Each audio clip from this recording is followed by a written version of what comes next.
संतांचे वचन वारी जन्म दुःख, संतांचे वचन वारी जन्म दुःख, मिष्टान ते भूक निवारण.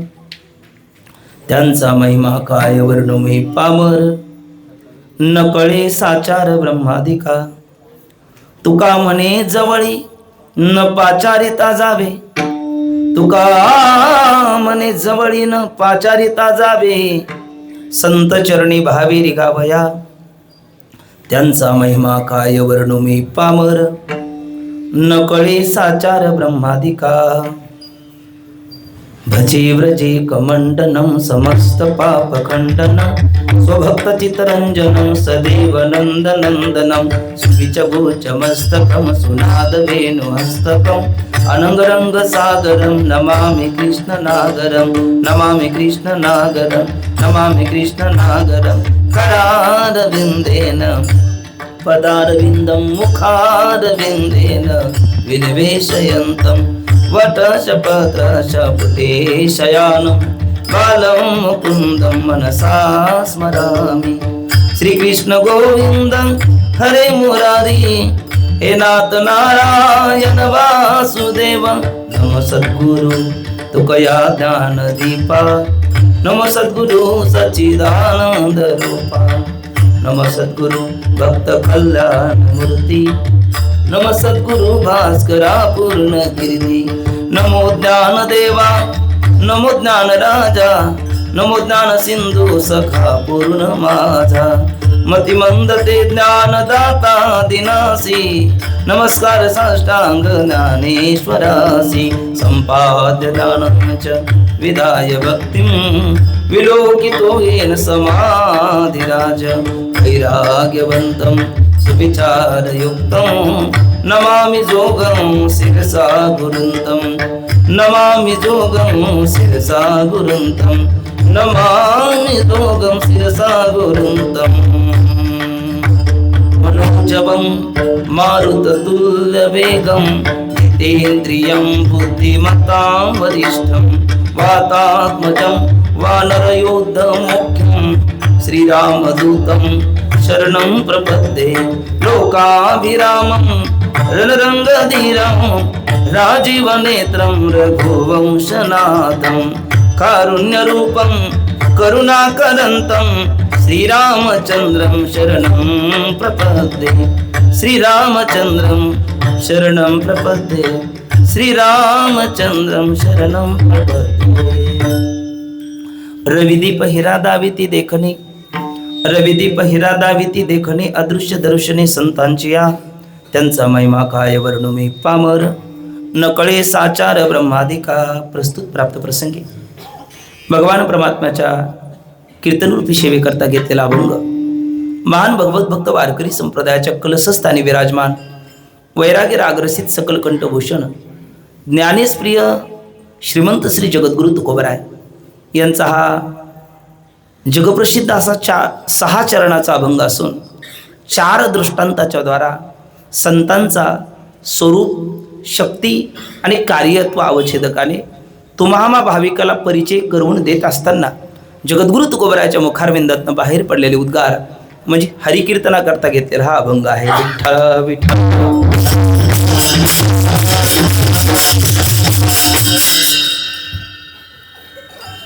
अभंगाचा शब्दशः भाव आणि विस्तृत भावार्थाचं चिंतन करण्यापूर्वी वक्त्याच्या दृष्टीने अल्पसा परिहार गरजेचा आहे. किती वर्ष आपल्या सोहळ्याला झाले हे सांगता येत नाही. अगदी वेदांताचा शब्द अनादी आहे. आदी अनादी.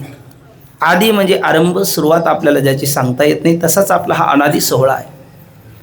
पण जेव्हापासनं एक ज्ञानेश्वरी पारायण, वारकऱ्याची संध्या असणार हरिपाठ, वारकऱ्याचं निधिध्यासन, काकड आरती, हरिजागर, अशा पद्धतीने एक जो परंपरा आपल्या सोहळ्याला चालू झाली त्याचं हे सुवर्ण महोत्सवी वर्ष आहे.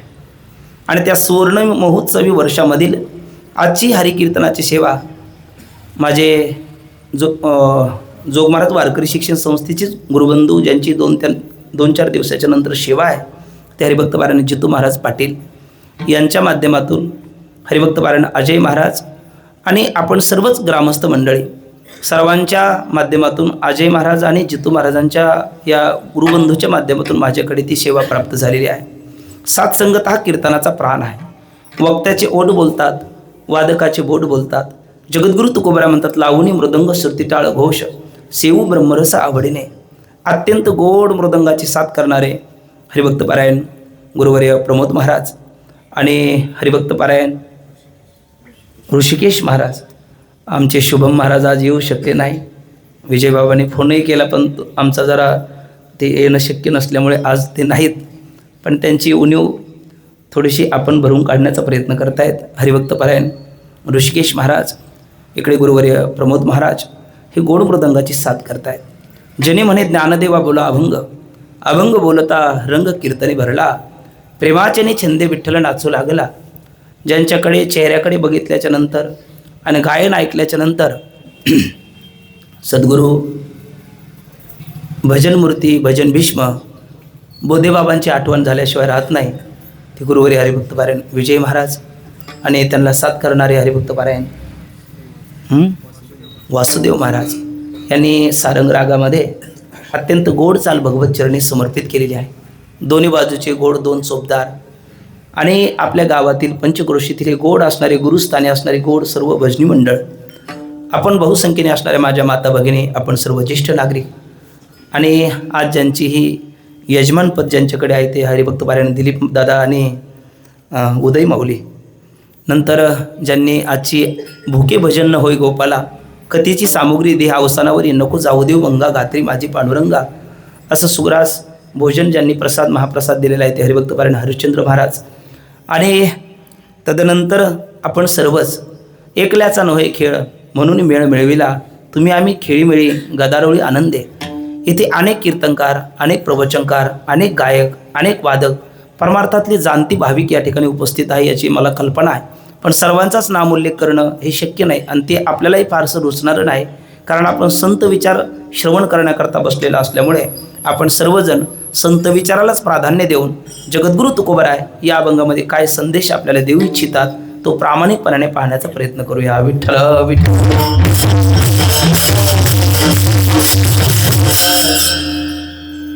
श्रीमंत श्री जगद्गुरु तुकोबराय या 6 चरणाचा अभंग आहे. 4 दृष्टांत आहे आणि 3 प्रकारचा संतांचा परिचय आहे. 6 चरण आहेत, 4 महत्त्वाचे दृष्टांत आहे आणि स्वरूप शक्ती कार्यत्व अवच्छेदक आणि संतांचा परिचय जिज्ञासूच्या आग्रहामुळे करून देत असताना तुकोबरायच्या मुखारविंदातनं बाहेर पडलेले उद्गार म्हणजे हा अभंग आहे. मी ज्या वेळेला सुरुवातीला आपल्या परिसरामध्ये कीर्तनाला आलो ते भगवान परशुराम यांच्या मंदिरामध्ये, त्यावेळेला आपण हा अभंग घेतला होता. त्यावेळेला शेवटच्या चरणाचा काहीसा भाव सांगायला भेटला आणि मग नंतर कीर्तन सेवा आपल्याला समाप्त करावी लागली. तर यावेळेला तो झालेला थोडासा भाव घेऊन पहिल्या चरणाचा काही विस्तार करण्याचा आपण प्रामाणिक प्रयत्न करूया. विठ्ठल विठ्ठल.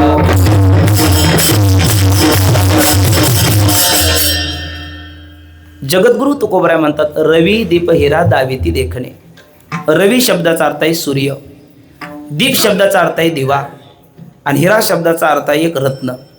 या तिघाहीकडे देवाने प्रकाश नावाचं तत्व दिलेलं आहे. त्यामुळे हे आपल्याला देखणे शब्दाचा अर्थ दृश्य दिसणाऱ्या वस्तू आपल्याला दाखवतात.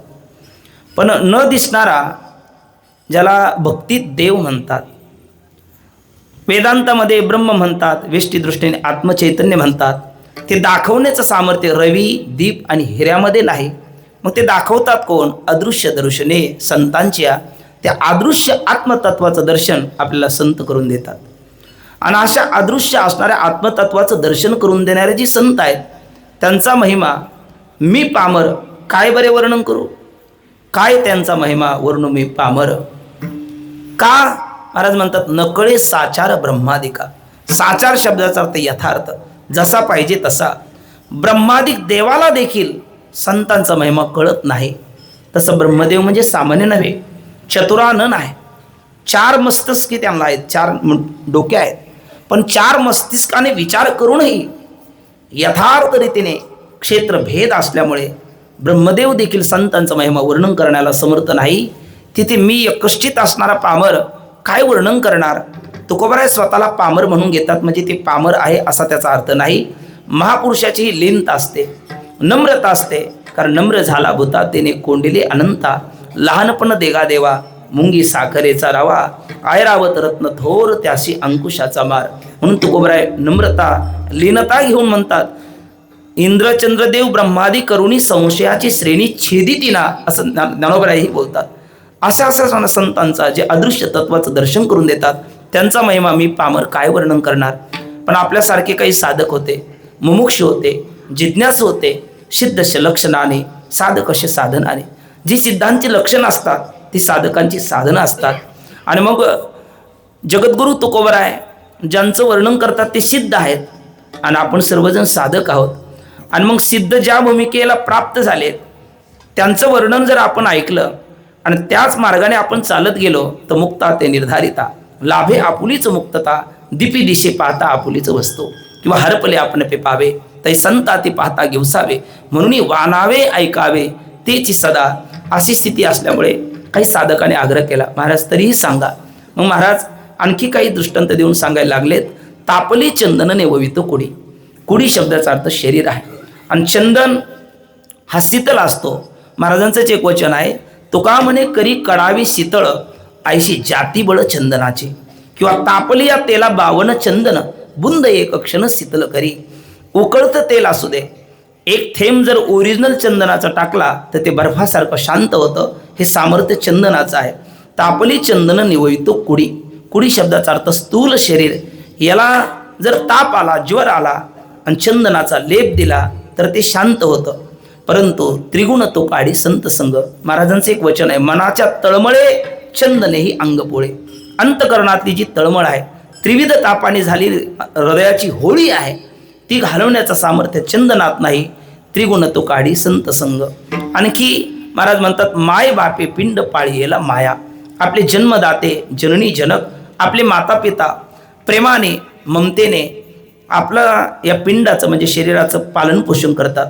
त्याच्याकरता हाडं झिजवतात, श्वास खर्ची घालतात, रक्त आटवतात आणि आपल्याला ते तळहाताच्या फोडासारखं जपून लहानचं मोठं करतात. आपल्या सगळ्या गरजा पूर्ण करतात आणि हे जगत आपल्याला दाखवतात. पण आपल्या पाठीमागे लागलेली जन्म मरणाची दुर्धर भयंकर भयावह असणी जी परंपरा आहे त्यातून आपल्याला मुक्त करण्याचं सामर्थ्य आपल्या जननी जनक माता पित्यामध्ये नाही. म्हणून जन्म मरण जाया संत संग. आणि महाराज पुन्हा म्हणतात, संतांचे वचन वारी जन्म दुःख. संतांच्या वचनामध्ये, संतांच्या शब्दामध्ये असं विलक्षण सामर्थ्य आहे का आपल्या जन्मामध्ये जीवनामध्ये जे दुःख आहे पाठी लागलेलं, अनेक दुःखे सांगू किती. सकळ संसाराची स्थिती नसाय पाषाण फुटती, भय काप चित्ती भरला असे. अनेक असणारी जी दुःख आहेत त्या दुःखाची निवृत्ती करण्याचं सामर्थ्य हे संतांच्याच वचनामध्ये आहे. संतांचे वचन वारी जन्म दुःख, मिष्टान्न ते भूक निवारण. आपण किती 56 प्रकारचे मिष्टान्न खाल्ले तर आपली क्षुधीची भुकीची पीडा निवृत्त होते, परंतु जन्माचं दुःख निवृत्त मिष्टान्न करू शकत नाही. ते करण्याचं सामर्थ्य संतांच्या वचनामध्ये आहे. रविदीप हिरा हा एक दृष्टांत, चंदनाचा हा दुसरा दृष्टांत, माता पिता हा तिसरा दृष्टांत आणि मिष्टान्न हा चौथा दृष्टांत. असे 4 दृष्टांत देऊन संतांचा अलौकिक महिमा वर्णन करत असताना अर्थातच संतांचा स्वरूप, शक्ती आणि कार्यत्वावच्छेदकाने तुम्हा भाविकाला परिचय करून देत असताना तुकोबराच्या मुखारविंदातनं बाहेर पडलेले उद्गार म्हणजे हरिकीर्तनाकरता घेतलेला हा अभंग आहे. विठ्ठल विठ्ठल.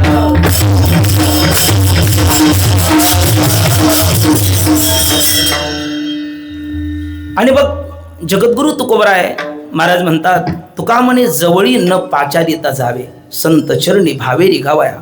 आपल्याला अदृश्य आत्मतत्वाचं दर्शन घ्यायचं असेल तर एक पहिलं फल, त्रिगुणाच्या आतीत जायचं असेल तर हे दुसरं फल आहे, जन्म मरणाची दुर्धर भयंकर भयावह असणारी परंपरा ही निवृत्त करायची असेल तर हे तिसरं फल आहे. आणि जीवनमुक्तीचं विलक्षण सुख जर आपल्याला अपेक्षित असेल तर आपण काय केलं पाहिजे. महाराज म्हणतात, तुका म्हणे जवळी जावे, पण कसे जावे, न पाचारिता जावे. हे अत्यंत महत्त्वाचं वाक्य आहे. न बोलवता जावं. मनुष्याने सन्मानाची मानापानाची अपेक्षा निश्चित करावी, पण कुठे करावी आणि कुठे करू नये हे आपल्याला कळावं. विठ्ठल विठ्ठल विठ्ठल. आमचे गुरुदेव सद्गुरू साधक हृदय संजीवनी डॉक्टर नारायण महाराज जाधव बाबा बऱ्याच वेळेला पाठामध्ये सांगतात 3 स्थान आहे. पहिलं स्थान आहे बोलवलं तरीही जाऊ नये. दुसरं स्थान आहे बोलवलं तरच जावं. आणि तिसरं स्थान आहे न बोलवता देखील जावं. ते आजच्या अभंगात सांगितलेलं आहे. पहिलं स्थान आहे बोलवलं तरीही जाऊ नये. कुठे जाऊ नये? ज्या ठिकाणी आपलं जीवन हे उद्ध्वस्त होणार आहे. आपलं कौटुंबिक जीवन, सामाजिक जीवन, राजकीय जीवन, वैवाहिक जीवन, हे सर्व आपलं जीवन तिथे दावाला लावून उद्ध्वस्त होणार आहे. अशा ठिकाणी आग्रहाचं निमंत्रण असेल तरी जाऊ नये. दुसरं स्थान काही व्यावहारिक सोहळा असेल अशा ठिकाणी आपल्याला निमंत्रण आहे का, तेही एकट्याला आहे का परिवाराला आहे, आणि ते कसं आहे हा विचार करून जावं. म्हणजे या ठिकाणी सत्संग आहे, हरिजागर आहे, हरिकथा आहे, आपल्या जीवनातील त्रिविध तापाची व्यथा निवृत्त होणार आहे. अशा ठिकाणी आपलं पत्रिकेवर नाव आहे का, कीर्तनकाराने आपल्या नामाचा उल्लेख केला का, आपला सन्मान केला का, असा कुठल्याही माना सन्मानाची अपेक्षा इथे करू नये. आणि इथे जर आपण केले तर आपल्यासारखे दळभद्री आपणच आहोत. कारण हे स्थान आहे, इथे बोलवण्याची अपेक्षा कधीही करू नये. तुका म्हणे जवळी न पाचारिता जावे. बघा तुम्ही 3 स्थान, याचे 3 दाखले आपल्याला पाहायला भेटतात. बोलवलं तरीही जाऊ नये पहिलं स्थान, गेला तर महाभारत घडतं. बोलवलं तरच जावं, नाही गेला तर भागवत महापुराणामध्ये साक्ष आहे. आणि न बोलवता जावं हे आपल्या 50 वर्षाची साक्ष आहे. विठ्ठल विठ्ठल. त्यातलं पहिलं स्थान आहे बोलवलं तरीही जाऊ नये. कबीरदासजीचा एक दोहा आहे, तंबाकू दारू गांजा मत पियारो अक्कल गुंग हो जाती है, अपने पल्लू का दाम खर्च कर मुंह में मिट्टी आती है, जाम पे जाम क्या पीते हो सुबह पियोगे शाम उतर जाएगी, प्याला पिओ हरिनाम का सारी जिंदगी सवर जाएगी. अर्थात आपलं आणि आपल्या कुटुंबाचं जीवन उद्ध्वस्त होतं असं जे द्युत आदी करून काही कर्म असेल, जे शास्त्राने निषिद्ध म्हणून प्रतिपादन केलेलं आहे, इदम मा करू कलंजम मा भक्ष शराब मा पिब असत्य मा ब्रुया अधर्म मा चर, जे आपल्याला करू नका म्हणून सांगितलं. आणि अशा ठिकाणी एखादा आपल्याला आग्रहाचं निमंत्रण देत असेल, आपण जाऊ नये. आपल्याला सर्वाला कल्पना आहे, महाभारतामध्ये ज्यावेळेला कौरव आणि पांडव एक प्रकारचं ते खांडव वन पांडवाला दिलं जातं. पांडव तिथे राहतात, त्याचं ते इंद्रप्रस्थ करतात. परमात्मा पांडुरंग द्वारकेचा राणा पांडवा घरी त्यांच्या पाठीशी परमात्मा असल्यामुळे त्याचं इंद्रप्रस्थ निर्माण होतं. आणि मग धर्मराज युधिष्ठिर तिथे राजसूय यज्ञ करून ते अधिपती होतात.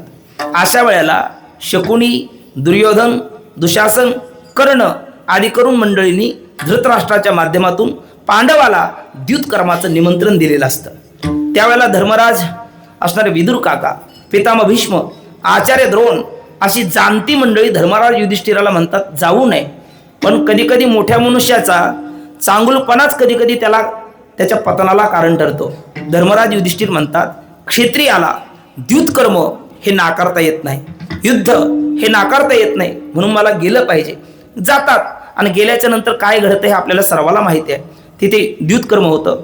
जरासंधाच्या आस्थेचे फासे बनवले जातात. ते सर्व दुर्योधनाच्या बाजूने पडतात. आणि परिणाम असा झाला की धर्मराज युधिष्ठिर इंद्रप्रस्थ गेलं, सर्व सैनिक गेलं, 4 भाऊही गेले. शेवटी स्वतःला दावाला लावलं आणि शेवटी राणी द्रौपदीला सुद्धा त्यांनी दावावर लावलं आणि पुढे महाभारत घडलं. कारण अशा ठिकाणी बोलवलं तरी जाऊ नये, गेले त्याचा परिणाम महाभारत आहे. दुसरं स्थान आहे बोलवलं तरच जावं. न बोलवता जर आपण गेला तर अपमान होण्याची दाट शक्यता असते. याकरता भागवत महापुराणामध्ये त्या दक्ष असतो. रिकाम्या जागा भरा या सदरामध्ये दक्षकडे प्रजापती पद प्राप्त झालेलं आहे. पद आला की मद येतो. पद आणि मद या दोन्हीचा समन्वय साधणं हे चांगल्याला जमत नाही. आणि ज्याला जमलं तो मात्र निश्चित संत होतो, भगवत साक्षात्कारी होतो. त्या दक्षाकडे पद आलं, मद आला, अहंकार आला. आणि मग जी मानापाना करता हपापलेली मंडळी असतात ते आपल्या सन्मानामध्ये कोण किती उभे राहिलेत हे त्यांच्या लक्षात येत नाही. तिकडे लक्षही त्यांचं नसतं, कोण उभे राहिली नाही तिकडे लक्ष असतं. दक्ष ज्या वेळेला त्या सभेमध्ये आला, सगळी 33 प्रकारची देवता, 11 आदित्य, 12 रुद्र, 8 वसु, 2 अश्विनी कुमार ही सगळी मंडळी उभी राहिली. पण त्याच्यामध्ये 3 राहिले नव्हते. त्यामध्ये एक आहे भगवान शंकर, दुसरे आहे ते ब्रह्मदेव आणि तिसरे आहे महाविष्णू. जी उत्पत्तीचे खातं ज्यांच्याकडे ते ब्रह्मदेव, पालनाचं खातं आहे ते भगवान विष्णू आणि संहाराचं आहे ते भगवान शंकर. ज्या वेळेला ब्रह्मदेव उभे राहिले नाहीत, दक्ष म्हटलं काही जरी झालं तर ते माझे वडील आहे, माझे जनक आहे. आणि मुलाच्या सन्मानामध्ये वडिलांनी उभं राहिलं पाहिजे असं काही नाही. दक्षाने त्याला वाईट वाटलं नाही. नंतर त्यांनी विष्णूकडे बघितलं, म्हटले विष्णू तर आपले आजोबा आहे, कारण जयाचे नाभे कमळी जन्म चतुराना नाव. कारण विष्णूच्या नाभीतून जन्म कोणाचा झाला? ब्रह्मदेवाचा. म्हणून ब्रह्मदेव हे माझे वडील आहेत आणि विष्णू माझे आजोबा आहेत. आजोबांनी सुद्धा नातवाच्या सन्मानामध्ये नाही उभं राहिलं तरी काही हरकत नाही. पण ज्या वेळेला भगवान शंकराकडे पाहिलं आणि दक्ष जर म्हटलं असता एका जनार्दनी वैष्णव शिरोमणी महादेव किंवा आदिनाथ गुरु सकळ सिद्धाचा आणि आदिनाथ उमा बीज प्रगटले, पण या दृष्टीने दक्षाने बघितलं नाही, व्यावहारिक नातेसंबंधाने बघितलं. दक्षाची कन्या तिचं नाव आहे सती आणि माझा हा जावाई आहे आणि जावाई माझ्या सन्मानामध्ये उभा राहत नाही. दक्षाला वाईट वाटलं. दक्ष भयंकर भगवान शंकराला बोलला, पण पूर्वी मनी ऑर्डर पाठवली जायची आणि वेळेला आपण ती सोडवली नाही तर ती ज्याने पाठवली त्याच्याकडे वापस जायची. तशी भगवान शंकर समाधीस्थ असल्यामुळे तुकोबरायचं वचन आहे, अनुहाती गुंतला नेने बाह्य रंग वृत्ती येता मग बळ लागे. दक्ष काय बोलतो, कुणाला बोलतो हे ऐकण्याकरता भगवान शंकर तिथे नव्हतेच. कारण ते भजन करी महादेव रामपूजी सदाशिव रामचिंतनामध्ये रममान झाले होते. प्रभू राम रमंती योगिनो यस्मिनीती राम. रामरायाच्या चिंतनामध्ये रममान झाल्यामुळे भगवान भोले बाबाला कळालं नाही आणि मग शेवटी दक्षाचं समाधान तेवढ्यावरती झालं नाही. त्याने एक दांभिक यज्ञ केला, सर्वाला निमंत्रण दिले भगवान शिवाला सोडून, आणि त्यामध्ये दक्षाने भगवान शंकराचं पूजित स्थान ठेवलं नाही आणि सगळ्यांना सांगितलं येताना तुम्ही कैलासावरनं या, माझा जावाई सन्मानी आहे तो येणार नाही, पण माझी लेक सती आल्याशिवाय राहणार नाही. आणि मग सतीने ते बघितलं. सगळ्यांनी सांगितलं सती जे हरी. अहो म्हटले कुठे निघालात? म्हणले तुझ्या वडिलांच्या घरी अर्थात दक्षाकडे यज्ञ आहे, तुम्हाला निमंत्रण नाही. सती म्हणायला लागली तसं नाही, कोणतीही जी कन्या असते आपल्या वडिलाचा अवमान ती सहन करत नाही. सतीने सांगितलं अहो तसं नाही, ते गहाळ झाला असेल, येईल किंवा आला असेल, आम्हाला कळालं नसेल, तुम्ही व्हा पुढे, आम्ही येतो. आणि मग सती भगवान शंकराला म्हटलं ऐकलत का, तुमच्या सासऱ्याकडे फार मोठा यज्ञ आहे, आपण गेलं पाहिजे. मग त्यावेळेला दक्ष यायला तयार. आपलं भगवान शंकर सतीला सांगतात सती विना आमंत्रणाचं आपण जाऊ नये. पण सतीने सांगितलं देवा कुठे जाऊ नये? म्हटले जे परक्याचं घर असेल तिथे जाऊ नये, आपल्या घरी आपल्याला बेल वाजून मी येऊ का असं विचारावं लागत नाही, माझ्या बाबाचं घर आहे. मग सती जाणार आहे. भगवान शंकर हे त्रिकालदर्शी आहे. सती इथे राहिली तर ती झुरत मरणार आहे आणि गेली तर यज्ञामध्ये उडी घेऊन मरणार आहे, तिचा मृत्यू अटळ आहे. आता आपण थांबवण्यात अर्थ नाही. भगवान भोले शंकराने सांगितलं तुला जायचं तर तू गणाला घेऊन जाऊ शकते, मी मात्र येणार नाही. आणि शेवटी सती तिला आपल्या बहिणीचा आईचा मोह प्रेम अधिक आणि ती सती गेली. गेल्याच्या नंतर ज्या वेळेला भगवान शंकराचं पूजेमध्ये स्थान दिसलं नाही तर सतीने त्या यज्ञकुंडामध्ये उडी घेतली आणि सतीने स्वतःला संपून घेतलं. विना आमंत्रण होतं, आमंत्रण नसताना सती गेली. त्याचा परिणाम सतीला सती न जाता सती जावं लागलं. अर्थात दुसरं स्थान आहे हे बोलवलं तरीही जाऊ नये, म्हणजे बोलवलं तरच जावं, पहिलं बोलवलं तरी जाऊ नये. आणि तिसरं स्थान मात्र न बोलवता जावं. पण न बोलवताही कसं जावं?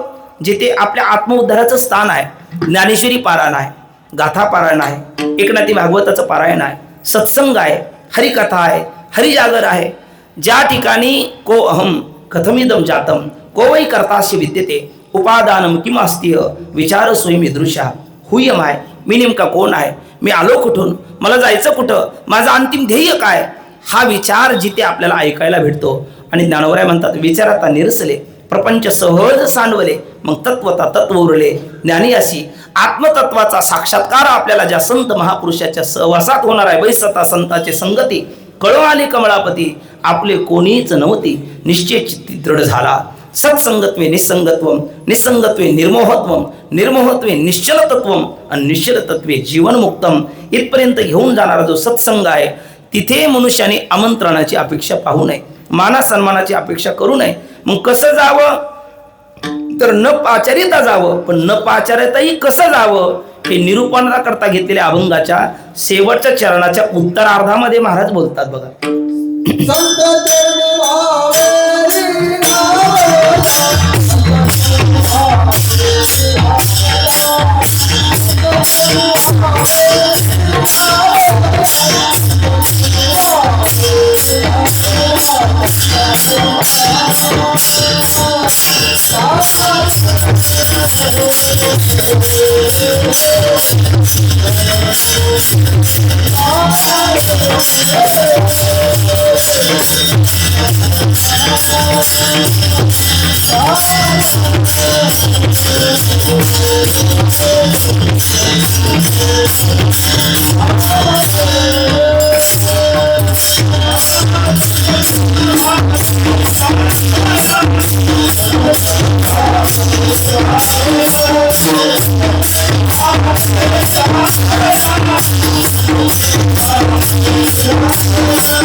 न पाचारिता जावं हे वर्म आहे आणि संत चरणी भावे हे मर्म आहे.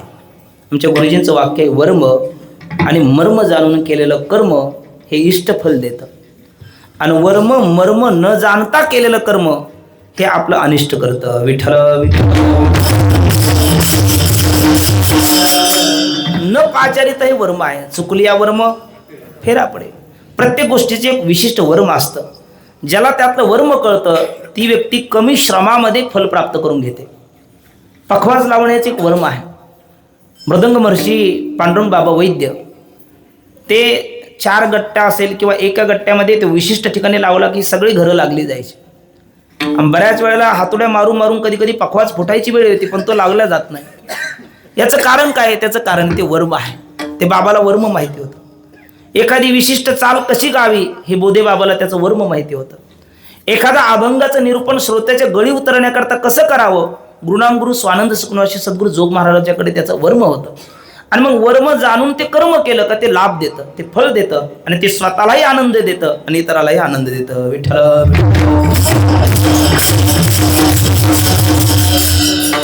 तुका म्हणे जवळी न पाचारिता हे वर्म आहे आणि संत चरणी भावे रिगावाया हे मर्म आहे. मग भावपूर्ण अंतकरणाने मुळात असं आहे, मनुष्य संताकडे जाताना भाव खातो, भावाने जात नाही. आणि तो भाव खाल्ला, भाव घेऊन नाही गेला तर त्याचं पतन होतं, उत्थान होत नाही. विठ्ठल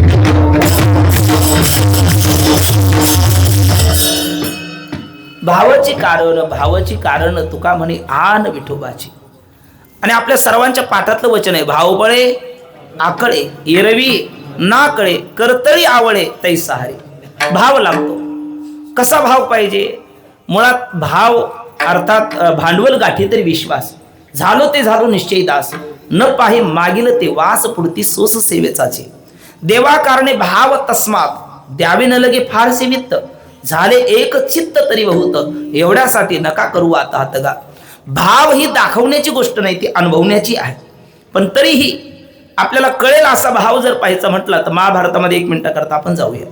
आपल्याला सर्वाला कल्पना आहे त्या 12 वर्षाचा वनवास आणि 1 वर्षाचा अज्ञातवासाच्या काळामध्ये पांडव हे अरण्यामध्ये राहतात. आणि एक दिवस भल्या पहाटे 9च्या दरम्यान त्या सुभद्रेने द्रौपदीने काहीतरी सुग्रास भोजन केलं. त्या फोडणीचा अत्यंत दिव्य असा सुगंध आला आणि कुंती मातेला खूपच प्रसन्न वाटलं. तिला वाटलं आज काहीतरी विशेष बेत आहे. गोपालकृष्ण आपल्या पंक्तीला जेवायला असले तर किती बरं होईल. आणि पण परमात्माने द्वार केला. आपण आहोत इकडे त्या इंद्रप्रस्थाच्या कुठल्या तरी जंगलामध्ये अरण्यामध्ये. इतक्या कमी वेळात देवाला कोण आणेल? मग विचारलं, तुझा सखा आहे अर्जुनाला विचारलं. कोण? भगवान श्रीकृष्ण. सखेपणे अर्जुन नरनारायण सृष्टी जनार्दन एक रूप. अर्जुनाला विचारलं, भगवान श्रीकृष्णाला बोलवतस का? म्हटले जेवायला. म्हटले हो. कधी? म्हटले आता तासभराने. अर्जुनाने सांगितले इतक्या कमी वेळेत ते शक्य नाही. इतर तिघाला विचारलं, धर्म नकुल सहदेव, त्यांनी सांगितलं ते शक्य नाही. मग याला तर विचारून उपयोगिता नाही, कारण याला 2च गोष्टी आवडतात. फार झालं तर 3, झोप घेणं, जांभळ्या देणं आणि उरलेल्या वेळेत खाणं. त्याचं नाव भीमदादा. याला कशाला विचारावं? कारण हा आळशी आहे. हे जर नाही म्हणतात तर पण पुन्हा हा म्हणायला नको मला विचारलंच नाही आईने. आणि मग भीमाला 5 आवाज दिले. नंतर तो 6व्याने म्हटलं, काय गाय माते कशा करता बोलवलंस? म्हटले काही नाही. अरे कृष्णाला जेवायला बोलवायचं होतं, तू बोलवतोस का? भीमाने सांगितलं कधी? म्हटले 1 तासाने. भीम म्हटलं तब्बल 60 मिनिटांनी. म्हणजे किती मिनिट बाकी आहे? इतक्या लवकर मला कशाला उठवते, मला जरा झोपू दे. भीम पुन्हा झोपला. अरे आता स्वयंपाक झाला. म्हटले पात्र वाढले नाही. म्हटले मग पात्र वाढून घ्या. अरे आता पात्र टाकले. म्हटले पात्रावर मीठ. म्हणले नाही. मग नीट इकडे यायचं नाही, मीठही वाढून घ्या, कारण लवणीविनं चवीने देते अन्न. मीठही वाढून झालं. म्हणले तूप. म्हटले नाही. मग चूप, तोपर्यंत नाही, तुपही वाढून घ्या. आता तुपही सगळं झालं. म्हटले संकल्प सोडला नाही. म्हटले संकल्प सोडून घ्या. वदनी कवळ घेता. म्हटले तेही झालं. 15वा अध्याय. म्हटले नाही, म्हणून घ्या. हे काय बफे पद्धत नाही. म्हणजे 15वा अध्यायही घटला. आता वदनी कवळ तेही झालं. रावणा ते म्हटले नाही, ते आपण म्हणत असतो. हे सगळं झालं. म्हटले आता. मग भीम उठला आणि 10 मानाची गदा घेतली, मोकळ्या मैदानात आला. गरगर गरगर गरगर फिरवली, वर झोकून दिली, डोळे मिटले. खाली भीम उभ्या राहिला आणि भीम सांगतो, ए गोपाला, ए कृष्णया, ए कन्हैया, तुझा हा भीम जगात राहावा असं वाटत असेल तर वरच्यावर गदा पकड, अन्यथा तुझा भीम गेला. भीम म्हटलं काय होईल? रोज आईजी मला भरवते, सकळ तीर्थाची धुरीजी एका माता पित्री ती सेवेशी किर शेरीले नोंद कीजे.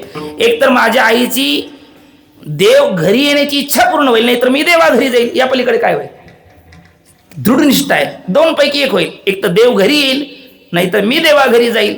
पण एक तर देव तरी घरी येईल, नाहीतर मी तरी देवा घरी जाईल, अन्यथा हाच ने माता न फिरे माघारी. भीमाने निर्णय केला. डोळे मिटले. वरून 10 मानाची गदा येते, भीमाच्या मस्तिष्कामध्ये पडणार. एक मुंगीच्या पावलाचं अंतर राहिलं आणि भीमाचा 2 मस्तिष्काचे शकल होणार आणि भीम अनंतात विलीन होणार. पण चमत्कार घडला. भगवान परमात्म्याने ती गदा वरच्यावर पकडली. खाली आले. म्हटले, ए बिंडो, तुझं काय डोकं गुडघ्यात मेंदू आहे का? तुझं डोकं म्हणजे काय आमच्या मारुती बाबाचा शब्द आहे, टोपी अडकवण्याची खुंटी आहे का? त्याच्यात काही आहे की नाही? अरे काय निमंत्रणाची पद्धत असते का? भीमाने सांगितलं, देवा याच्यापेक्षा वेगवान आपल्याकडे साधनच नव्हतं. म्हटले पण पुन्हा म्हटले वन्स मोर चुकून नाही, पण आता जेवायला बसा. आणि परमात्मा आले. दृष्टांतही संपला. हा भाव आहे, ह्या श्रद्धा आहे, हा विश्वास आहे. गुरुवर्य ते चैतन्य महाराज म्हणत असतात, असा प्रसंग ऐकून नंतर तुम्ही उठाल कीर्तन झाल्याच्या नंतर आणि 4-10 मनाचा असा धोंडा घ्याल, वर फेकाल आणि तो खाली येईल, वाट पाहाल, असं चुकून करू नका. तुमच्या पुण्यतिथीचे कीर्तन मलाच करावं लागेल, असं ते म्हणतात. कारण तेवढी आपली श्रद्धा, तेवढी आपली निष्ठा, तेवढा आपला दृढ भाव असला पाहिजे. याला म्हणतात संत चरणी भावे रेखावा. भाव असला पाहिजे. किती भाव असला पाहिजे? भजन करा सांगतोच एकदा.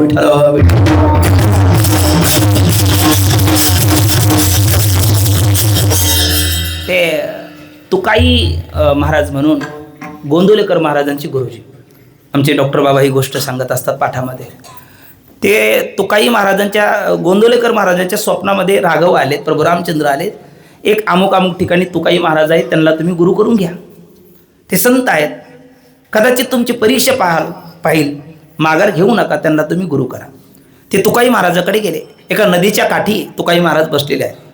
बसत असताना काही त्यांची ध्यानधारणा चाललेली आहे आणि समोरून गोंदवलेकर महाराज आलेले पाहिल्याच्या नंतर तुकाई महाराजांनी गोटे घेतले, त्यांना गोटे मारायला लागले.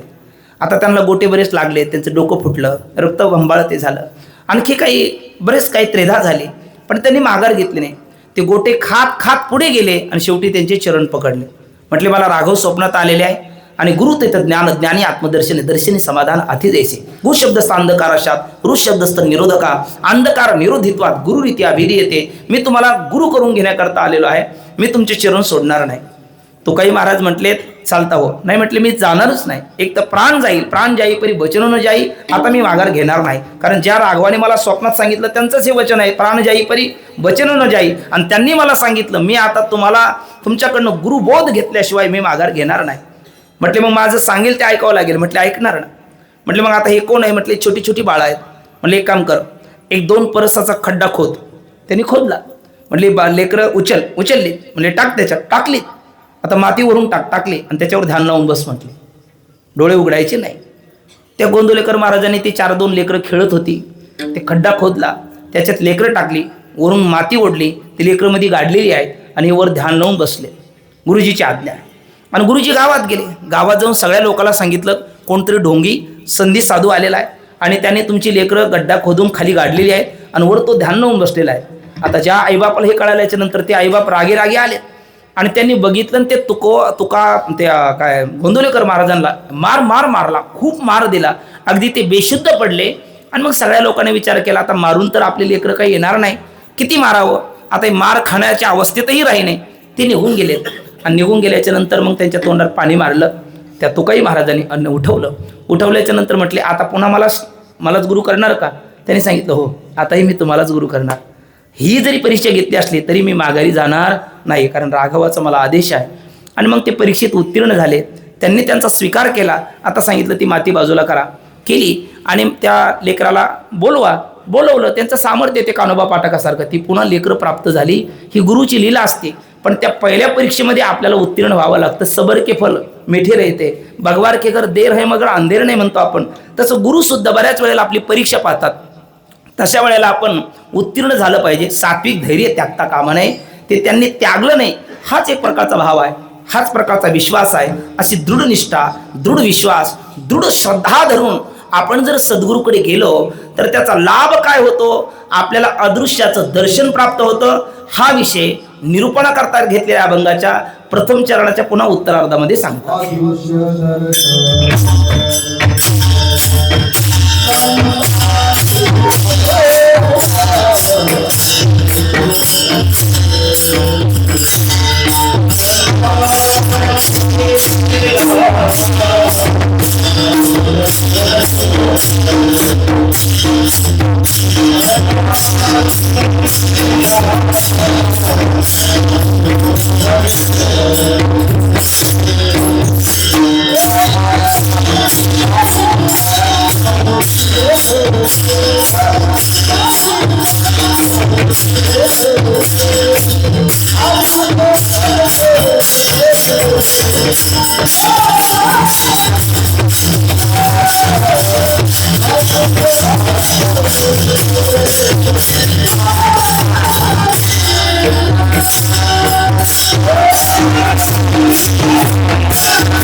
रवी दीप हिरा दाविती देखणे अदृश्य दर्शने संतांच्या.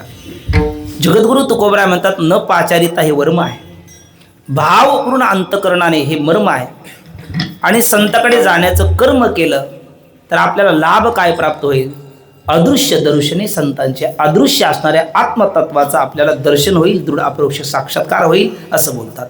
आणि जे दर्शन करून द्यायला कोण असमर्थ आहे तर तिघाचा उल्लेख करतात, रवी, दीप आणि हिरा. आपण सुरुवातीलाच बोललो, रवी नाम सूर्य, त्याच्याकडे प्रकाश नावाचं तत्व आहे. भगवान ज्ञानोबराय भगवती ज्ञानेश्वरीमध्ये बोलतात, पूर्व दिशेच्या रावळी उदयाची सूर्य दिवाळी, एरी दिशा ते काळी काळीमान आहे. किंवा दुसरे एक ओवी आहे, सूर्य आदिष्टिली प्राची, जगा राणीव दे प्रकाशाची, तैशी वाचा श्रोतया ज्ञानाची दिवाळी करी. म्हणजे सूर्याकडे प्रकाश नावाचं तत्व आहे, दिव्याकडे प्रकाश नावाचं तत्व आहे. तुकोबराय म्हणतात, दीप न देखे अंधारा, आता ह्याची जतन करा. किंवा दीपानाही पाठी पोटी अंधकार, सर्वांगी साखर अवघी गोड. म्हणजे दिव्याकडे प्रकाश नावाचं तत्व आहे आणि हिऱ्याकडे प्रकाश नावाचं तत्व आहे. आता ही इलेक्ट्रिक पॉवर, विद्युत, याचा शोध लागला म्हणून आपण या प्रकाशात आता हे कीर्तन सोहळा आपला चालू आहे. पण आपले पूर्वजांनी सुद्धा रात्री काही व्यवहार केलाच ना, त्यावेळेला तर ही विद्युत नव्हती. मग अशा वेळेला ते काय करायचे? आपण जशी घराला POP करायचो तशी ती राजे महाराजे किंवा पूर्वज अशी कोंदणं करायची, हिऱ्याला पैलू पाडायची, ती त्याच्यामध्ये बसवायची, ते हिऱ्याच्या प्रकाशामध्ये ती व्यवहार करायची. म्हणजे हिऱ्याकडे सुद्धा प्रकाश नावाचं तत्व आहे. मग रवी, दीप आणि हिरा हे तिघही आपल्याला दाखवतात. पण काय दाखवतात? देखणे दाखवतात, म्हणजे दिसणारे पदार्थ दाखवतात. पण न दिसणारा जे वेदांतामध्ये त्याला समष्टी दृष्टीने ब्रह्म म्हणतात आणि व्यष्टी दृष्टीने त्याला आत्मा, प्रत्येक तोंपद लक्ष, साक्षी, कुटस्थ अशी संज्ञा आहे. संवित म्हणतात पंचदशीतल्या पहिल्या प्रकरणामध्ये. आणि ते दाखवण्याचं सामर्थ्य मात्र या तिघाहीकडे नाही. त्यात असं आणखी एक विशेष आहे, हे रवी, दीप, हिरा हे तिघे देखणे दाखवतात. पण देखणे दाखवत असताना सुद्धा काही दोष विवर्जित असेल तर दाखवतात. त्यामध्ये काही दोष आहे, अतिदूरत्वात, अतिसामिप्यात, इंद्रियघातात, मरण अवस्थानात, सौक्ष्म्यात, व्यवधानात, समनाभिहाराच, अभिभवात, असे जवळपास सांख्यकारिका नावाच्या ग्रंथामध्ये 8 दोष सांगितलेले आहेत. या 8 दोषांनी विवर्जित असेल तर ते आपल्याला दाखवतात. त्यापैकी एकही दोष आला तर त्यांचं दाखवण्याचं सामर्थ्य नाही. त्यातले 1-2 दोष बघा, सहज सांगतो. अतिदूरत्वात. आता कल्पना करा, एखादी असं हे एखादा कबूतर आहे किंवा एखादी चिमणी आहे, आपल्याला दिसते समजा, पण हीच उडत काही विशिष्ट उंचीवर गेल्याच्या नंतर ती आपल्याला दिसत नाही. दिवस नाही का? आहे. रवी नाही का? आहे. प्रकाश नाही का? आहे. आपले डोळे चांगले नाही का? तेही आहे. पाहण्याची इच्छा नाही का? तीही आहे. मग दिसत का नाही? दोष आला अतिदूरत्वात, म्हणून दिसत नाही. दुसरा आहे अतिसामिप्यात. आमच्या माता भगिनी आपल्या सौंदर्यामध्ये भर पडावी म्हणून डोळ्याला काजळ लावतात. ते हातावर घेतल्याच्या नंतर दिसतं, पण ते जवळजवळ नेताने एकदा येथे लावल्याच्या नंतर ते काजळ दिसत नाही. ते काजळ नाही का? बरं, रविदी फेरा नाही का? प्रकाश आहे, पाण्याची इच्छा आहे, पण का दिसत नाही? दोष आला अतिसामिप्यात. रविदी फेरा दाखवत नाही. देखणं आहे काजळ, देखणं आहे ते कबूतर नावाचा पक्षी, पण अतिदूरत्वात दोष आला किंवा अतिसामिप्यात दोष आला ते दाखवायला समर्थ नाही. अतिदूरत्वात, अतिसामिप्यात इंद्रिय घातात. 5 आंधळी आहेत, त्यांनी पालखी काढली सूरदासची भक्त ते, आणि ज्ञानोबा तुकाराम गजरकर मध्ये निघाले आणि कानावर वार्ता आली, अरे हत्ती आला, हत्ती. त्या 5 अंध व्यक्तीला पाहण्याची इच्छा झाली, कसा असतो हत्ती. एका डोळसाला घेऊन गेले आणि त्या डोळसाने 5 अवयव त्या 5 जणांच्या हातात दिले. एकाला पाय दिला, एकाला सेफ्टी दिली, एकाला सोंड दिली, एकाला कान दिला, एकाला पृष्ठभाग दिला, आणि यालाच हत्ती असतात म्हटले. एक जण म्हणू लागला खांबासारखा आहे, त्याला काय होतं हातात? त्याच्या पाय होता. एक म्हटलं हत्ती सुपासारखा आहे, त्याच्या हातात कान आहे. एक म्हटलं तो पहाडासारखा आहे, तो पृष्ठभाग आहे, उदराचा भाग आहे. एक जण म्हणू लागला हत्ती मुसळासारखा आहे, त्याच्या हातात सोंड आहे.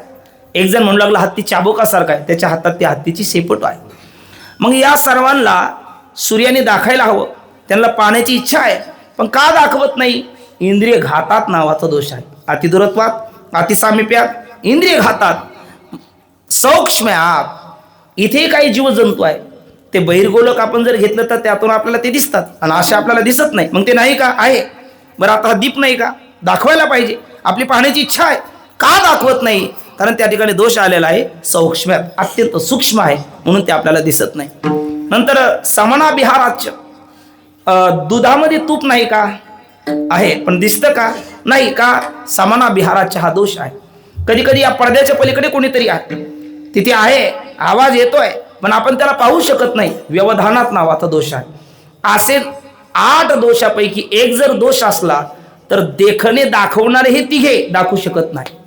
म्हणजे कैमुतिक न्यायाने दृश्य पदार्थात जर 8 पैकी एखादा दोष आला तर ही दाखवल्या समर्थ नाही. तर मग न दिसणारा, ज्याला रूपच नाही, नाम रूप संबंधो जाती क्रिया भेदो, हा आकारासीच प्रवादो, वस्तूशी नाही, मग अशा ब्रह्मवस्तूचं, आत्मवस्तूचं दर्शन करून देण्याकरता ही तिघेही समर्थ नाही. कोण? रवी, दीप आणि हिरा. मग ते दाखवणारे कोण आहेत? अदृश्य दृश्य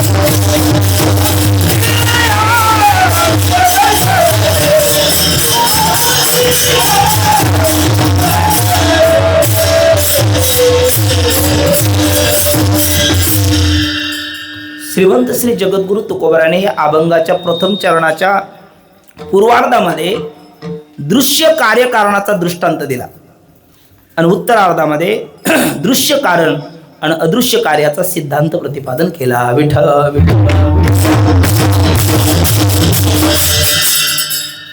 थोडंसं एकाग्र होऊन वेदांत थोडंसं आपण जास्त नाही, पण एक एवढ्या चरणाच्या भावाकरता थोडंसं, पण एकट्याला बोललं तर ते मला काय सांगितलं हे मलाही कळणार नाही, तुम्ही काय ऐकलं ते तुम्हालाही कळणार नाही.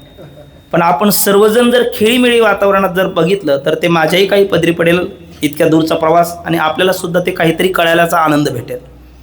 तर हे 4 शब्द आहेत. कार्य, कारण, दृश्य, अदृश्य. त्यातला पहिला शब्द काय? कार्य, दुसरा कारण, तिसरा दृश्य आणि चौथा आहे अदृश्य. असे 4 शब्द आहेत. तर कारण कशाला म्हणतात, कार्य कशाला म्हणतात, दृश्य कशाला म्हणतात आणि अदृश्य कशाला म्हणतात, याच्यातल्या शास्त्रातल्या छोट्या छोट्या व्याख्या. प्राग अभाव प्रतियोगित्वम कार्यत्वम. प्राग अभावाचा जो प्रतियोगी असतो त्याला कार्य म्हणतात. ही कार्याची व्याख्या झाली. कारण कशाला म्हणतात, अन्यथा असिद्धत्वे सती नियतपूर्व भावित्वम कारणत्वम. जे अन्यथा सिद्ध नसून कार्याच्या निर्मितीपूर्वी नियत रूपाने उपस्थित असावं लागतं त्याला कारण असं म्हणतात. दृश्य कशाला म्हणतात, इंद्रिय गोचरत्वम दृश्यत्वम. आणि अदृश्य कशाला म्हणतात, इंद्रिय अगोचरत्वम अदृश्यत्वम. सरळ सरळ अर्थ आहे. जे अगोदर आहे ते कारण आहे, पश्चात दिसतं ते कार्य आहे, दिसणारं ते दृश्य आहे आणि दिसत नाही ते अदृश्य आहे. पण याच्यामध्ये 4 प्रकार आहेत. कधी कधी कार्य कारण दोन्ही दृश्य असतात, केव्हा केव्हा कारण कार्य दोन्ही अदृश्य असतात, केव्हा केव्हा कारण अदृश्य कार्य दृश्य असतं आणि केव्हा केव्हा कारण दृश्य कार्य अदृश्य असतं. किती प्रकार झालेत? 4 प्रकार झाले. थोडीशी मला मदत केली आपण थोडंसं एकाग्र होऊन. तर असं एक एक प्रकार आपण मागे बोललो तसं बोलूया. तर पहिला प्रकार इकडली गुणीजन, दुसरा प्रकार इकडली गुणीजन, तिसरा प्रकार ही ज्येष्ठ नागरिकांचा, चौथा प्रकार इकडली, असं घेऊन आपण चालूया. तर पहिला प्रकार आहे दृश्य अदृश्य. तुम्ही आपण इकडली बोला. दुसरा प्रकार आहे अदृश्य दृश्य. तिसरा प्रकार आहे अदृश्य अदृश्य आणि चौथा प्रकार आहे दृश्य दृश्य. पहिला प्रकार काय मग? दृश्य अदृश्य. हां, अदृश्य दृश्य बोला ना, मोठ्याने बोला ना. अदृश्य अदृश्य एवढंच. आणि दृश्य दृश्य. त्यात थोडासा आणखी 2 शब्द काय होता आपल्याकडे? दृश्य अदृश्य. तर दृश्य कारण आणि अदृश्य कार्य असं एवढं त्यात आता ॲड करा थोडंसं. काय काय? दृश्य कारण अदृश्य कार्य. तुम्ही दृश्य अदृश्य कारण आणि दृश्य कार्य, आणि तुम्ही कारण कार्य दोन्ही अदृश्य, आणि आपल्याकडे आणखी सुलभ कारण कार्य दोन्ही दृश्य. चला, पहिला प्रकार दृश्य कारण अदृश्य कार्य. दुसरा प्रकार अदृश्य कारण दृश्य कार्य. तिसरा प्रकार दोन्ही कारण कार्य दोन्ही अदृश्य आणि आपल्याकडे कारण कार्य दोन्ही दृश्य. तर पहिला प्रकार आहे अदृश्य दृश्य कारण आणि अदृश्य कार्य. कारण दृश्य आहे आणि कार्य अदृश्य आहे. त्रिविध तापाची झाली ओळ, त्रिविध तापाची एकविधा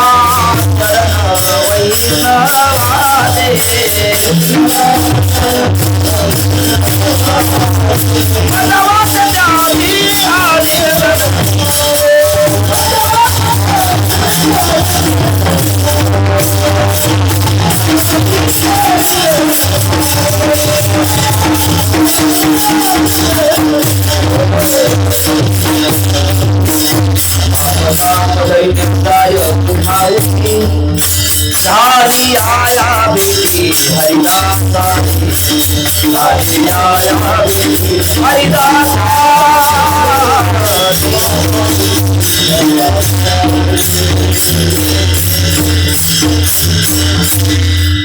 पहिलं वचन म्हटलं आपण त्रिविध तापाची झाली वळवण देखील चरण वैष्णवाची.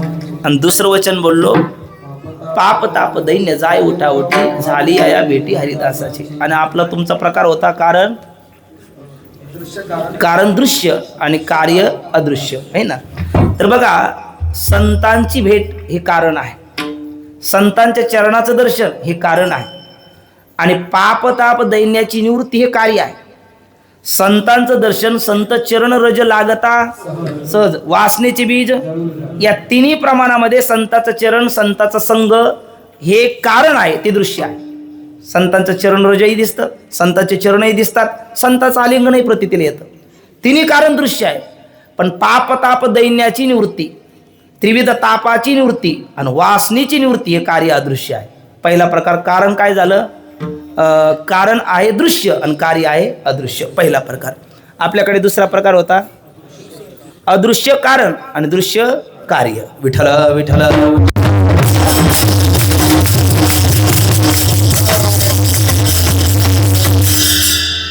अन्नमान धन देतो जानता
कारण अदृश्य आणि कार्य दृश्य.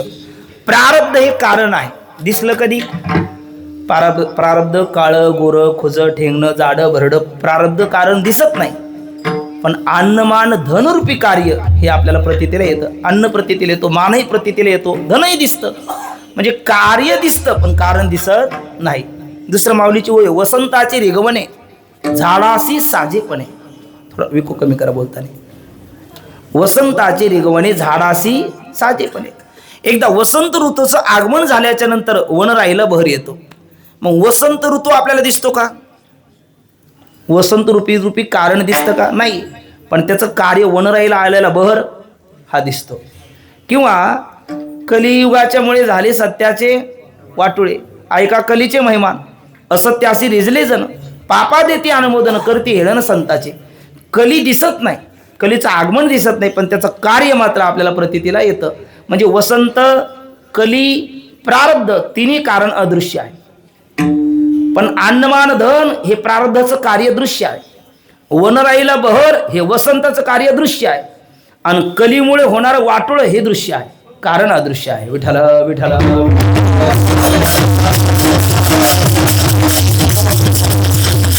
आणि आपल्याकडे आपण गेलात घरी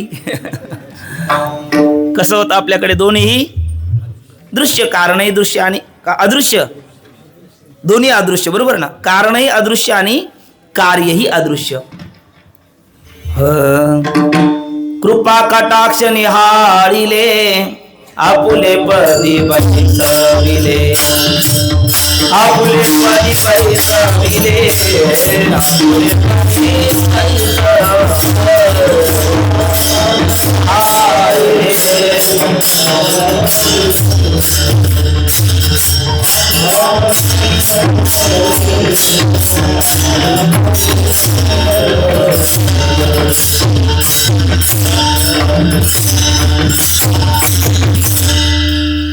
आमुप जोडील्या पुण्याचे राशी, पारच्या सुखासी,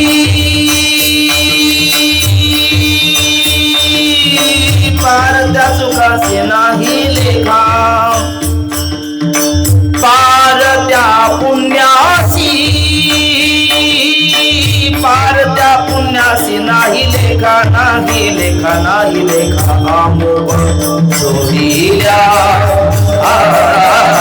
पुण्याची आयासी,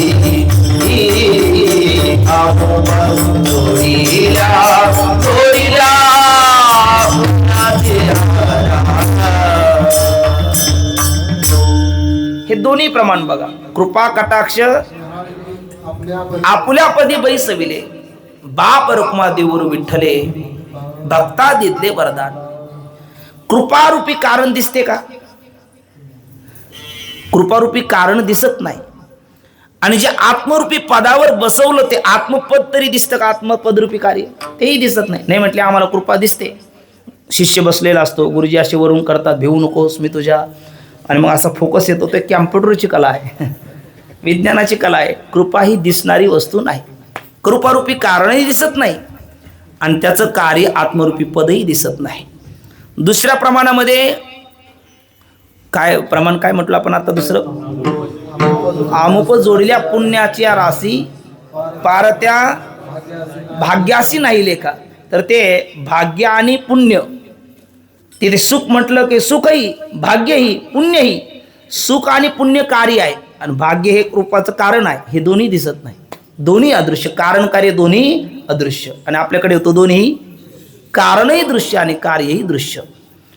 माऊलीच्या 2 ओव्या मला आठवतात. त्यातली पहिली ओवी आहे, भूमी आतुनी स्वयंभ, काय घड्या गाडग्याची निघती कोंब, परी ते कुलालमतीचे गर्भ उमटले की, कापसाच्या पोटी काय कापडाची होती पेटी, वेळीये तयाची दिठी कापडू झाला. या दोन्हीचा अर्थ आहे, मृतिका हे उपादान कारण आहे आणि घट हे त्याचं कार्य आहे. तंतू हे उपादान कारण आहे आणि पट वस्त्र हे त्याचं कार्य आहे. तर तंतुरूपी कारण दिसतं की पटरूपी कार्य दिसतं? दोन्ही दृश्य, दोन्ही दिसतं. मृतिकारूपी कारण दिसतं का घटरूपी कार्य दिसतं? दोन्ही दिसतं, म्हणजे दोन्ही दृश्य आहे. तसं आजच्या अभंगाच्या पहिल्या चरणाच्या पूर्वार्धामध्ये दृश्य कार्यकारणाचं दृष्टांत आहे. रवी, दीप, हिरा हे तिन्ही दृश्य आहे आणि जे विश्वातले व्यष्टी समष्टी जगत दाखवतात तेही दृश्य आहे. म्हणून रविदीप हिरा दाविती देखणे. दाखवणारे कोण? रविदीप हिरा. आणि काय दाखवतात? देखणे दाखवतात. म्हणजे कारणही दृश्य आणि कार्यही दृश्य आहे ना आपला प्रकार, दृष्टांत. पण सिद्धांत अदृश्य दर्शने संतांच्या. दाखवणारे संत कसे आहेत? दृश्य आहे.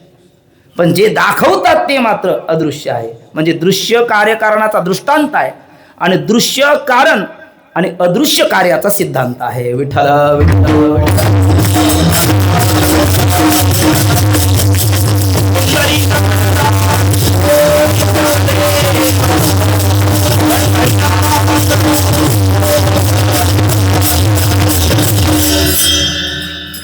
पण पुन्हा जाणकार श्रोत्याच्या अंतःकरणामध्ये एक शंका येऊ शकते. कशी? जर रविदीप हिरा दृश्य आहे, दाखवता दृश्य, दृश्य कार्यकारण, दृश्य कार्य, याच्यात आम्हाला संदेह नाही. पण दाखवणारे संत कसे? दृश्य. आणि दाखवतात ते अदृश्य. मग जे दाखवतात ते जर अदृश्य असेल तर दर्शन कसं? अदृश्य दर्शने संतांच्या. कोणाचं दर्शन? अदृश्याचं. कोणाच्या दर्शनाने? संतांच्या. म्हणजे संतांच्या दर्शनाने अदृश्याचं दर्शन होतं. अदृश्याचं दर्शन होत असेल तर ते अदृश्य कसं?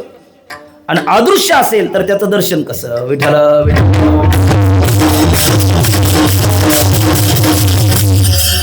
मी जर यांना विचारलं तुम्ही बोलत का नाही, का बोलत नाही, हसता काय, बोलत का नाही, ते म्हणाले बोलू कसा, माझ्या तोंडात जीभ नाही. हे कशाने बोललेत? जिभेने बोलले. मग त्यांच्या तोंडात जीभ नाही हे सिद्ध झालं का आहे हे सिद्ध झालं? आहे हे सिद्ध झालं. तसं तुम्ही अदृश्य म्हणत असाल आणि दर्शन म्हणत असाल, दर्शन होत असेल तर ते काय नाही? अदृश्य नाही. आणि अदृश्य असेल तर त्याचं दर्शन होणार नाही. तुम्ही अदृश्यही म्हणतात पुन्हा दर्शनही म्हणतात, म्हणजे वदतो व्याघात नावाचा दोष येतो. विठ्ठल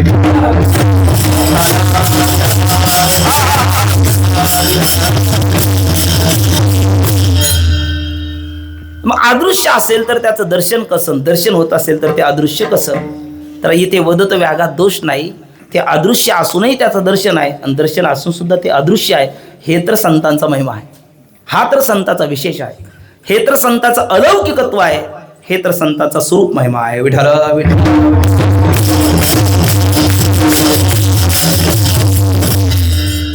आपली एक दृढ भावना झालेली आहे. प्रमात्याने प्रमाणाच्या द्वारा प्रमेयाला विषय केलं तर मग त्याचं दर्शन झालं. प्रमात्याने प्रमाणाद्वारा प्रमेयाला विषय नाही केलं तर मग दर्शन नाही झालं. म्हणजे प्रत्येक गोष्टीच्या दर्शनाची त्रिपुटीच्या द्वारा आपल्याला सवय आहे. आता प्रमाता प्रमाण प्रमेय अगदी 3 शब्द 11 तर वाजलीत. आणखी एक 5 मिनिटं घेतली चालेल काय? म्हणजे थोडासा एवढा विषय पूर्ण करून आपण थांबूया. तर पाहणारा जो आहे ना त्याला प्रमाता म्हणतात. ज्याच्या द्वारा पाहतो त्याला प्रमाण म्हणतात आणि ज्याला पाहतो त्याला प्रमेय म्हणतात. मी एकदा पुन्हा बोलतो, नंतर बोलण्याची जबाबदारी तुमची आहे. जो पाहतो तो प्रमाता, ज्याच्या द्वारा पाहतो ते प्रमाण आणि ज्याला पाहतो ते प्रमेय. ज्याला पाहतो ते प्रमेय, बरोबर आहे. ज्याच्या द्वारा पाहतो ते प्रमाण, बरोबर आहे. आणि जो पाहतो तो प्रमाता, बरोबर आहे. आता मी पाहत असेल तर मग कोण? प्रमाता. मी डोळ्याच्या द्वारा पाहतो, डोळा कोण? प्रमाण. आणि मी या माईकला पाहतो, माईक काय? प्रमेय. कारण ज्याला पाहतो ते प्रमेय, ज्याच्या द्वारा पाहतो ते प्रमाण, आणि जो पाहतो तो प्रमाता. अंतकरण अवच्छिन्न चैतन्य प्रमाता असतो, अंतकरण वृत्ती अवच्छिन्न चैतन्य प्रमाण असतं, आणि विषय अवच्छिन्न चैतन्य प्रमेय असतं. आणि या त्रिपुटीच्या द्वारा पाहिलं, दर्शन झालं की आपल्याला वाटतं दर्शन झालं. पण या त्रिपुटीच्या द्वारा त्रिपुटी बाजूला सारल्याशिवाय एक दर्शन होत नाही, ते अदृश्याचं दर्शन आहे. आणि ते संत करून देतात. ज्ञानोबा आहे तेही सांगतात, पाहता पाहणे दुरी सारोनिया, पाहता पाहणे दुरी सारोनिया, तो हारे श्रीहरी पाहिला डोळे भरी, पाहता पाहणे दुरी सारोनिया. पाहता प्रमाता, पाहणे प्रमेय, हे बाजूला सारून त्याला पाहणं, हे त्या अदृश्याचं दर्शन आहे. आणि मग आता ते अदृश्य आहे तरी त्याचं दर्शन आहे, आणि दर्शन असून ते अदृश्य आहे, अदृश्य असून ते दर्शन आहे. पण दर्शन असून अदृश्य कसं, अदृश्य असून दर्शन कसं? त्रिपुटीद्वारा केलेलं दर्शन ते दर्शन नाही, ते विषयगत प्रत्यक्ष नाही, ते ज्ञानगत प्रत्यक्ष आहे. विठ्ठल.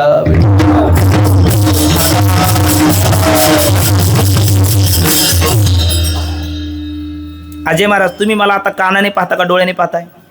डोळ्याने पाहता. तुमचा डोळा तुम्हाला आरशा वाचून दिसतो का? नाही. मी जर म्हणालो अजय महाराज तुम्हाला डोळाच नाही, तुम्ही ऐकून घ्याल का? नाही. तुम्ही म्हणाल, तुम्ही म्हणा नाही तर तुमचे बा म्हणा. कारण ज्या अर्थी मी तुम्हाला पाहतो त्या अर्थी माझा डोळा डोळ्याच्या जागेवर आहे, हे कळणं हेच ते डोळ्याला पाहणं नाही का? त्याला म्हणतात दृश्य ज्ञान. तसं माऊलीची ओवी आहे, जयाजे अर्रा परवते, जयाजे पुढे मागवते, दिसते नवीन दिसते अदृश्य जे, ते मीच आहे हे कळणं हेच त्या अदृश्याचं दर्शन आहे. आणि जे ज्याचं स्वरूप असतं ते त्याला विषय होत नसतं हे कळणं हे सुद्धा त्याचं दर्शन आहे. कसं ते बघा, सुरी काय करते? कापते. सुरी कापते, पण सुरीला कापते का? नाही का? कापणं हे तिचं स्वरूप आहे. म्हणून सुरीहून भिन्न सगळ्या फळाला ते कापते, पण सुरीला कापत नाही. जीभ चाकते, चाकणे जीभीचं स्वरूप आहे, पण जिभीहून भिन्न इतर षड रसाला चाकते. कडू, गोड, खारट, तुरट, तिखट, आंबट सगळं कळतं, पण जीभ जिभेला चाकते का? उत्तर नाही. का? चाकणे तिचं स्वरूप आहे. तसा डोळा सगळ्याला पाहतो, पण डोळा डोळ्याला पाहतो का? नाही. का? पाहणे त्याचं स्वरूप आहे. तसं ते अदृश्य, त्याच्यामुळे सगळ्याचं दर्शन होतं, पण त्याचं दर्शन होत नाही का? कारण दर्शन हे त्याचं स्वरूप आहे. जे ज्याचं स्वरूप असतं ते त्याला विषय होईल कसं? मग आता बघा, आपला डोळा आपल्याला आरशा वाचून दिसत नाही, पण आपल्याला जर असं कळालं का ज्या अर्थी मी समोरच्याला पाहतो त्या अर्थी माझा डोळा डोळ्याच्या जागेवर आहे, हे कळणं हे डोळ्याला पाहणं नाही का? हे कळणं हे डोळ्याला पाहणं नाही का? पण हे पाहणं कसं आहे? त्रिपुटीच्या द्वारा पाहणं आहे का त्रिपुटी बाजूला सारून पाहणं आहे? त्रिपुटी बाजूला सारून पाहणं आहे. तसं ती त्रिपुटी संत बाजूला सारतात, आणि तदेव तत् नव्हे तदेव त्वम नव्हे तत्वमसी, ते तूच आहे असं संतांनी कळवून देणं हे त्या अदृश्याचं दर्शन आहे. विठ्ठल.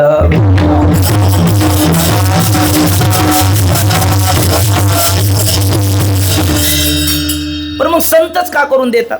आपले आई वडील का करू देत नाही? आणखी दुसरी का करून देत नाही? संतच का करून देतात? याचं एक वेदांताची एक छोटी प्रक्रिया आहे, 1 मिनिटात सांगून आपण थांबू. तर वेदांतामध्ये समसत्ताक पदार्थ परस्पराला साधक बाधक होतात, विषम सत्ताक पदार्थ परस्पराला साधक बाधक होत नाही. सत्ता 3 असतात, पारमार्थिक, प्रातिभासिक आणि व्यावहारिक. एका वाक्यात बघा, ज्याचा अवस्थांतराने बाध होतो त्याला प्रातिभासिक सत्ता म्हणतात, ज्याचा ज्ञानांतराने बाध होतो त्याची व्यावहारिक सत्ता असते, आणि अवस्थांतर होऊ दे नाही तर ज्ञानांतर होऊ दे जे निरंतर असतं त्याची पारमार्थिक सत्ता असते. आणखी सोपं बोलतो, जागृती अवस्था व्यावहारिक सत्ता, स्वप्न अवस्था प्रातिभासिक सत्ता, आणि शिशुप्ती अवस्था ही पारमार्थिक सत्ता. आणि जागृतीत आपल्याला तहान लागली तर जागृतीतलं पाणी पिता येतं, पण स्वप्नात तहान लागली तर हे पाणी पिता येईल का? नाही. का? तिथलेच पाणी लागेल. माऊलीची ओवी आहे, स्वप्नीची घाया ओखद चेवोची धनंजया, तेवी ज्ञानमुळया तेवी आज्ञानमुळया या ज्ञानाची खळग. जसं आपल्याला स्वप्नात तहान लागली तर पाणी कुठलं लागतं? स्वप्नातलंच लागतं, ते जागृतीतलं चालत नाही. तसं ते अदृश्य तत्व पारमार्थिक सत्तेतलं आहे. अदृश्य तत्व कत्यात सत्तेतलं आहे, पारमार्थिक सत्तेतलं आहे. मग त्याचं ज्ञान करून देण्याकरता व्यावहारिक सत्तेतली वस्तू गुरु उपयोगाचे नाही, त्याला पारमार्थिक सत्तेतलीच व्यक्ती लागते. आणि पारमार्थिक ते पारमार्थिक का ते सत आहे. सत म्हणजे त्रिकाल बाधित सत, ज्या त्रिकाल बाध्यत्वम सत्यत्वम, ज्याचा तिन्ही कालात बाध होत नाही त्याला सत म्हणतात. असं सद्रूप ते परमात्म तत्व आहे. आणि संत कसे आहेत? सद्रूपच आहेत. संत हा अनुस्वार का आला? तुमची आमची दया, तुमची आमची करुणा त्यांच्या अंतकरणात, म्हणून ते अनुस्वार आहे. म्हणजे करुणा उपाधी लागली म्हणून ते सत्संत झालं. पण सत्संत जरी झालं तर औपाधिक भेद वास्तव अभेदाची लाभहानी करत नाही, म्हणून ते संत काय? ब्रह्ममूर्ती संत जगी अवतरले, उद्धाराय आले दिनजना. ब्रह्म कोणत्या सत्तेतलं? पारमार्थिक सत्तेतलं. आणि ते ब्रह्म म्हणजेच अदृश्य आणि ब्रह्ममूर्ती संत, म्हणून ते समसत्ताक असल्यामुळे त्याचं आपल्याला दर्शन करून देऊ शकतात. अदृश्य दर्शने संतांचे. आता बाकी विषय होणं शक्य नाही. एक उपक्रम आणि उपसंवार हे 2 चरण आणि मधल्या 4 चरणाचा आपण सरळ शब्दशः अर्थ सांगितलेलाच आहे. पुन्हा इकडल्या भागात कधी योगायोगाने आलो म्हणजे येण्याकरता ठेवलेत असा त्याचा अर्थ नव्हे. पण कधी आपला योग आला तर आपण त्या उर्वरित चरणाचा भाव पाहू. कारण ही सगळीच गुणीजन मंडळी आपण प्रत्येक ठिकाणी शक्यतो असतोच, तर त्यावेळेला आपण त्याचा भाव पाहण्याचा प्रयत्न करू. झालेली शब्दसुमनं आपण सर्व माता भगिनी, आपण ज्येष्ठ नागरिक आणि हे सर्व गुरुतुल्य असणारी माझी गोड असणारी भजनी मंडळ आपल्या सर्वांच्या अंतकरणामध्ये विराजमान भगवान परमात्मा, पवनसुत हनुमंतराय, भगवान ज्ञानोबराय, भगवान परशुराम यांच्या चरणारविंदी शब्द सुमन समर्पित करू. आपण चिंतन सेवेला पूर्ण विराम देऊ. सगळ्यांनी वर हात करा एकदा आणि 2 भजनं घेऊ. थोडक्यात चाल होईल आणि मग कार्यक्रमाची सांगता होईल. हरी हरी कृपार कुमारी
हरी हरी तुकाराम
लाजावे